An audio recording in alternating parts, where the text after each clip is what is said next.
മലയാള സിനിമയിൽ വിട്ടുവീഴ്ച ചെയ്യേണ്ടി വരുന്ന നടിമാർ, അവരനുഭവിക്കുന്ന പ്രശ്നങ്ങൾ, സിനിമാ സെറ്റിലെ പ്രതിസന്ധികൾ, യുവതാരങ്ങൾ ലഹരിക്കടിമയാണ്, അടിമകളാണെന്നതടക്കം വളരെ വളരെ ഗൗരവമുള്ള വിഷയങ്ങൾ നേരത്തെ നമ്മൾ പലകുറി ആവർത്തിച്ച് പറഞ്ഞത്. നിയമപരമായി എടുക്കേണ്ടുന്ന നടപടികൾ നിരവധി എടുക്കേണ്ട ഒരു മേഖലയായി മലയാള സിനിമ മാറിയിട്ടുണ്ട്.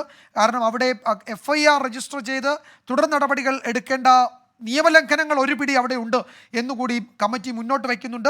അപ്പോൾ ഈ അഭിനയത്തോട് അഭിനിവേശമുള്ളവർ എല്ലാം സഹിക്കണം, എല്ലാം മൗനമായി സഹിക്കുന്നു, എല്ലാം ഒരു ഭയപ്പാടോടെ സഹിക്കുന്നു. ലഹരിയുടെ കേന്ദ്രമാണ് മലയാള സിനിമയുടെ ലൊക്കേഷനുകൾ. സഹകരിക്കുന്ന നടിമാർക്ക് കോഡ് പേരുകളുണ്ട്, സിനിമയിൽ അപ്രഖ്യാപിത വിലക്കുണ്ട്, ഏജന്റുമാർ ഇടനിലക്കാരാകുന്നു. 10 മുതൽ 15 വരെ ഉള്ള ആളുകൾ, പ്രമുഖരുൾപ്പെടെയുള്ളവർ, പ്രമുഖരെന്ന് നമ്മൾ പറയുന്നത് ഉൾപ്പെടെയുള്ളവർ സിനിമയെ നിയന്ത്രിക്കുന്നു. സംവിധായകർ സാഹചര്യങ്ങളെ മുതലെടുക്കുന്നു. ഒരു വലിയ പവർ ഗ്രൂപ്പ് മലയാള സിനിമയിലുണ്ട്. ആ പവർ ഗ്രൂപ്പാണ് നേരത്തെ നമ്മൾ പറഞ്ഞ 10 മുതൽ 15 പേരടങ്ങുന്ന ഒരു സംഘം. നിർമ്മാതാക്കളും വിതരണക്കാരും ഇതിൽ ഉൾപ്പെടുന്നുണ്ട്. പ്രശസ്തരായ പലരെയും വിലക്കിയ ചരിത്ര മലയാള സിനിമയിലെ എല്ലാ മേഖലയിലും ഉണ്ട്. അത് കമ്മിറ്റി പറയുന്നുണ്ട്. WCCA ആളുകൾക്ക് അപ്രഖ്യാപിത വിലക്കുണ്ടായ കാര്യം കമ്മിറ്റി പറയുന്നുണ്ട്. ഈ പവർ ഗ്രൂപ്പ് മലയാള സിനിമയെ നിയന്ത്രിക്കുന്നു. ആരെ വിലക്കണം, ആരെ വിലക്കരുത്, ആരെ അനുവദിക്കണം, ആരെ തടയണം എന്നതൊക്കെ തീരുമാനിക്കുന്നത് ഈ 10-15 പേരുള്ള മലയാള സിനിമയിലെ ഈ പവർ ഗ്രൂപ്പാണ്. നടിമാർ സിനിമയിലെത്തുന്നത് പ്രശസ്തിയും പണവും ആഗ്രഹിച്ച് അതിനുവേണ്ടി അവർ എന്ത് വിട്ടുവീഴ്ചയും ഏത് തരത്തിലും വഴങ്ങും എന്ന് ധരിച്ച് ആ നിലയിൽ ഇടപെടുന്ന, ശ്രമിക്കുന്ന, അതിന് പ്രേരിപ്പിക്കുന്ന ആളുകളാണ് മലയാള സിനിമയിലെ ഒരു വലിയ വിഭാഗമെന്നാണ് കമ്മിറ്റി പറയുന്നത്. കൂടെ ഉറങ്ങാൻ നിർബന്ധിതരാകും, അഭിനയം പാഷനാകുന്നവരെ ഉപദ്രവിക്കും, ആലിംഗനം ചെയ്യുന്ന സീൻ 17 തവണ എടുക്കേണ്ടി വന്നു എന്നൊരു നടി മൊഴി നൽകിയിട്ടുണ്ട് കമ്മിറ്റിക്ക് മുൻപാകെ. പ്രശ്നക്കാർ എന്ന് വെച്ചാൽ പരാതി കൊടുക്കും, അവർ ചോദ്യം ചോദിക്കും, അവർ ചോദ്യം ചെയ്യും. ഇത് അനുവദിക്കില്ല എന്ന് പറഞ്ഞാൽ പിന്നീട് അവർക്ക് മലയാള സിനിമയിൽ ഇടമുണ്ടാകില്ല എന്നാണ് കമ്മിറ്റി പറഞ്ഞത്. അവരെ എക്കാലത്തെയും വിലക്കും. അങ്ങനെ വിലക്ക് നേരിട്ട ആളുകളുടെ മൊഴി കമ്മിറ്റിയുടെ മുൻപാകെ ലഭിച്ചിട്ടുണ്ട്. അവർ അത് രേഖപ്പെടുത്തിയിട്ടുണ്ട്. പുരുഷന്മാർക്കുമുണ്ട് വിലക്ക്. തെറ്റ് ചൂണ്ടിക്കാണിച്ചാൽ അവരെയും വിലക്കും. അതിനാൽ പലരും ഇത്തരം അതിക്രമങ്ങളോടും അതിനോട് പ്രതികരിക്കാറില്ല. പലപ്പോഴും ഈ മൊഴി പലരെയും വായിച്ച് കേൾപ്പിക്കുമ്പോൾ പുരുഷ താരങ്ങൾ പറയുന്നത് ശരിയാണ്, സിനിമയിൽ ഇതുണ്ട് എന്ന് അവർ തലകുനിച്ച് സമ്മതിച്ചിട്ടുണ്ട് എന്ന് കമ്മിറ്റി മുൻപാകെ അവർ പറയുന്നു. നിർഭയമായി ജോലി ചെയ്യാൻ കഴിയുന്ന സാഹചര്യം മലയാള സിനിമയിലില്ല. തെളിവുണ്ടാക്കാത്ത തരത്തിലാണ് പലരും പലതരത്തിലുള്ള ഇടപെടലും നടത്തുന്നത്. നേരത്തെ നമ്മൾ പറഞ്ഞതാണ്, നടിമാരുടെ വാതിലിൽ മുട്ടുക എന്ന് വെച്ചാൽ വാതിൽ പൊളിച്ചകത്തേക്ക് കടക്കാൻ വെമ്പൽ കൊള്ളുന്ന തരത്തിലുള്ള മുട്ടലാണ് എന്നവർ പറയുന്നു. അത്തരമൊരു സാഹചര്യങ്ങളാണ് പലപ്പോഴും മാതാപിതാക്കളെ, സഹോദരനെയൊക്കെ കൊണ്ട് സിനിമാ സെറ്റിലേക്ക് പോകേണ്ടി വരുന്ന കാര്യം അവർ ഈ മൊഴി നൽകിയത് കൂട്ടത്തിൽ പറഞ്ഞിട്ടുണ്ട്. എല്ലാ തരത്തിലും മോശം അനുഭവം മലയാള സിനിമയിൽ സ്ത്രീകൾ നേരിടുന്നു എന്നാണ് കമ്മിറ്റി ചൂണ്ടിക്കാട്ടുന്നത്.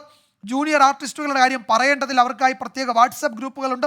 ഭക്ഷണം കൊടുക്കാതെ, സമയത്ത് ആഹാരം കിട്ടാതെ, വെള്ളം കിട്ടാതെ ബുദ്ധിമുട്ടുന്നവർ എല്ലാത്തരം പീഡനങ്ങൾക്കും ഇരയാകേണ്ടി വരുന്നു എന്നാണ് പറയുന്നത്. വലിയ കഷ്ടമാണ് അവരുടെ കാര്യമെന്നാണ് കമ്മിറ്റി തന്നെ സൂചിപ്പിക്കുന്നത്.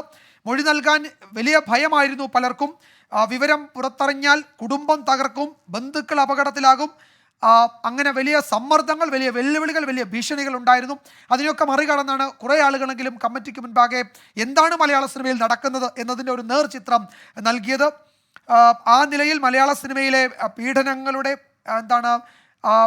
ഈ ലഹരി ഉപയോഗങ്ങളുടെ ക്രിമിനൽ ആക്ടിവിറ്റീസിൻ്റെ ഒക്കെ, ലൈംഗിക അതിക്രമത്തിൻ്റെ ഒക്കെ വലിയ വിവരങ്ങളാണ് ഈ കമ്മിറ്റി മുൻപാകെ ലഭിച്ചത്. കമ്മിറ്റി അതാണ് 2019 ഡിസംബർ 31 തന്നെ സർക്കാരിനെ അറിയിച്ചതാണ്. ഇത്രയും ഗുരുതരമായ നിയമലംഘനം നേരിടുന്ന ഒരു മേഖലയെപ്പറ്റി സമഗ്രമായ റിപ്പോർട്ട്, തെളിവുകളടക്കം, മൊഴികളടക്കം കമ്മിറ്റി നൽകിയിട്ടും ഇതുവരെ അതിന്മേൽ ഒരു നടപടിയും ഉണ്ടായില്ല എന്നത് അങ്ങേയറ്റം ഗൗരവമുള്ള ഈ റിപ്പോർട്ടിലെ കണ്ടെത്തലുകൾ പോലെ അങ്ങേയറ്റം ഗുരുതര സ്വഭാവത്തിലുള്ളതാണ്. ഈ പറയുന്ന ആ റിപ്പോർട്ടിന്മേൽ ഇത്രയും നാൾ അടയിരുന്നു എന്നത്. ഇപ്പോൾ വിവരാവകാശ നിയമപ്രകാരം നടത്തിയ ഇടപെടൽ, കോടതിയിലൊക്കെ വന്നൊരു ജുഡീഷ്യൽ സ്ക്രൂട്ടണിയൊക്കെ കഴിയുമ്പോഴാണ് ആ റിപ്പോർട്ടിലെ ഇത്രയും ഭാഗമെങ്കിലും പുറത്തേക്ക് വരുന്നത്. ഇനിയിപ്പോൾ ഒരു കോൺക്ലേവ് നടത്തി അതിന്മേൽ ചില നടപടികൾ എടുക്കാൻ പോകുന്നുവെന്നാണ് ഇപ്പോൾ മന്ത്രി പറഞ്ഞത്. കമ്മിറ്റി ശുപാർശ ചെയ്യുന്നൊരു ട്രിബ്യൂണലാണ്. ഭയരഹിതമായി മൊഴി നൽകുകയും അവർക്ക് പറയാനുള്ളത് പറഞ്ഞ് നീതി നടപ്പാകുമെന്ന് ഉറപ്പാക്കാൻ പറ്റുന്ന തരത്തിൽ ഒരു ട്രിബ്യൂണൽ മലയാള സിനിമയിലെ പരാതികളെപ്പറ്റി അത് പരിശോധിക്കാൻ വേണമെന്നാണ് കമ്മിറ്റി പറയുന്നത്. മറ്റൊരു തൊഴിൽ മേഖലയിലും ഇത്രയും വലിയ കൊടിയ പീഡനം സ്ത്രീകൾ നേരിടുന്നില്ല എന്ന് കമ്മിറ്റി പറയുന്നു. ഈ രാത്രിയിൽ അവർ താമസിക്കുന്ന സ്ഥലങ്ങളിലെത്തുക, വാതിലിൽ മുട്ടുക, തുറക്കാൻ നിർബന്ധിക്കുക, ഇല്ലെങ്കിൽ വാതിൽ ചവിട്ടിപ്പൊളിക്കുന്ന തരത്തിൽ അവിടെ പ്രശ്നങ്ങൾ ഉണ്ടാക്കുക, ഇതൊക്കെ ഒരു ഡോക്ടറോ എഞ്ചിനീയറോ അവരുടെ തൊഴിൽ മേഖലയിൽ നേരിടുന്നുണ്ടോ എന്നാണ് കമ്മിറ്റി ചോദിക്കുന്നത്. ഏതെങ്കിലും ഒരു ഡോക്ടർക്കോ എഞ്ചിനീയർക്കോ അധ്യാപികയ്ക്കോ അവരുടെ സഹോദരനെയോ ഭർത്താവിനെയോ മാതാപിതാക്കളെയോ തൊഴിൽ സ്ഥലത്തേക്ക് കൊണ്ടുപോകേണ്ടി വരുന്നുണ്ടോ അവരുടെ സംരക്ഷണത്തിന് വേണ്ടി എന്നാണ് കമ്മിറ്റി ചോദിക്കുന്നത്. വലിയ ചോദ്യമാണ് ഉയരുന്നത്. രാജ്യത്ത് നിലവിലുള്ള ഒരു നിയമവും ബാധകമല്ല എന്ന മട്ടിലാണ് മലയാള സിനിമയിലെ ഷൂട്ടിംഗ് സെറ്റുകൾ പ്രവർത്തിക്കുന്നത് എന്ന് കമ്മിറ്റി തെളിവുകൾ സഹിതം 2019 ഡിസംബർ 31 തന്നെ സർക്കാരിനെ അറിയിച്ചിട്ടുണ്ട്. ലഹരിയുടെ ഉപയോഗം വളരെ കൂടുതലാണ്. അവിടെ ഏതെങ്കിലും തരത്തിൽ ഇത് ഉപയോഗിക്കുന്നുണ്ടോ എന്ന് പരിശോധന നടക്കുന്നുണ്ടോ? യുവതാരങ്ങളെ കേന്ദ്രീകരിച്ചാണ് ആരോപണം ഉയരുന്നത്. ഇടനിലക്കാരടങ്ങുന്ന വലിയ ക്രിമിനൽ സംഘങ്ങൾ അവിടെ പ്രവർത്തിക്കുന്നുണ്ട്. ക്രിമിനൽ സംഘങ്ങളെപ്പോലെ, മാഫിയ സംഘങ്ങളെപ്പോലെയാണ് അവർ പ്രവർത്തിക്കുന്നത്. ഈ വാക്കുകൾ നമ്മൾ പറയുന്നതല്ല, കമ്മിറ്റി അതിൻ്റെ റിപ്പോർട്ടിൽ എഴുതി വെച്ചിട്ടുള്ളതാണ്. നോക്കണം, അങ്ങേറ്റം ഗുരുതരമായ സാഹചര്യം മലയാള സിനിമയിലുണ്ട് എന്നത് സർക്കാരിനെ വർഷങ്ങൾക്ക് മുൻപേ കമ്മിറ്റി അറിയിച്ചതാണ്. ഇതുവരെ അതിൽ ഏതെങ്കിലും തരത്തിലുള്ള ഒരു ചെറുവിരൽ അനക്കിയുള്ള നടപടിയിലേക്ക് പോയിട്ടില്ല എന്നത് ഈ സിനിമാ സെറ്റിലെ നിയമലംഘനങ്ങൾ പോലെ അതിനേക്കാൾ ഗൗരവമുള്ളത് തന്നെയാണ് എന്നതുകൂടി ഈ ഘട്ടത്തിൽ ഓർക്കേണ്ടതുണ്ട്.